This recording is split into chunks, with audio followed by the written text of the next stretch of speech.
Pimpinan DPRD Kabupaten Luwu, Sulawesi Selatan, periode 2024 hingga 2029, resmi dilantik di ruang sidang paripurna, Senin 14 Oktober 2024. Pelantikan dihadiri PJ Bupati Luwu, Muhammad Saleh, beserta unsur Forkopimda dimulai pukul 10.30 WITA. Dari 3 unsur pimpinan, jabatan Wakil Ketua 1 DPRD Luwu masih lowong. Sebab, Partai Golkar belum meneruskan surat keputusan kepada Sekretariat DPRD Luwu. Kaba Umum dan Keuangan DPRD Luwu, Jamal Hidayat mengaku, fungsi legislatif tidak terganggu akibat belum adanya figur Wakil Ketua 1. Kata Jamal, untuk alat kelengkapan Dewan, AKD, pimpinan komisi akan ditentukan oleh rapat anggota. Usai penetapan pimpinan definitif, Jamal menambahkan, pembagian fungsi dan tugas komisi akan diatur dalam tata tertib. Sementara itu, PJ Bupati Luwu, Muhammad Saleh, meminta pimpinan DPRD Luwu bisa segera menyempurnakan AKD. Sehingga fungsi-fungsi kedewanan sudah bisa berjalan dengan baik. Kata Saleh, salah satu agenda yang penting segera dibahas oleh anggota legislatif ialah anggaran pendapatan dan belanja daerah, APBD. 3. Penjabat Bupati Luwu yang mulia.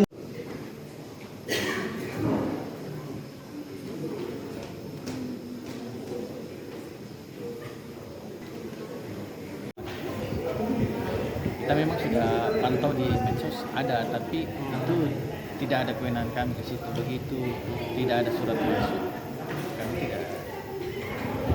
Artinya kan begini kan, ini kan sebenarnya sudah lama nih ada surat dari Nasdem, sudah ada Gerindra gitu. Apakah karena lambatnya ini pelantikan akademi, nggak karena menunggu dari Golkar atau seperti apa sih sebenarnya? Tidak.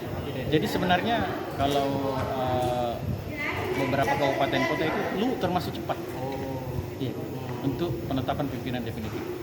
jadi terakhir ini Kak, ini tadi kan sudah ini fraksi apa komisi sekarang nggak ketuanya siapa? Jadi ya begini. Jadi tadi sudah diumumkan itu alat kelengkapan, tapi tidak diumumkan khusus untuk alat kelengkapan yang tidak ex officio. Contoh Bapemperda, komisi-komisi itu ketuanya dipilih oleh anggota yang ada di dalam. Ya. Ya, jadi anggota yang memilih isi alat kelengkapan. Beda dengan Banggar dan Bamos, itu ex officio pimpinan. Artinya meskipun cuma 2 unsur pimpinan tetap berjalan agenda. Berjalan, iya. Siap. Komisi 2, komisi 3 itu ini mungkin saya dikasih edukasi masyarakat itu mengenai apa sih gitu. Nggak bisa. Nanti akan diatur di dalam tata tertib bahwa komisi 1 membidangi pemerintahan, komisi 2 membidangi ekonomi dan keuangan, komisi 3 membidangi pembangunan. Ya, ada memang di tadi sementara. Download Tribun X sekarang, menghadirkan lokal menjadi Indonesia.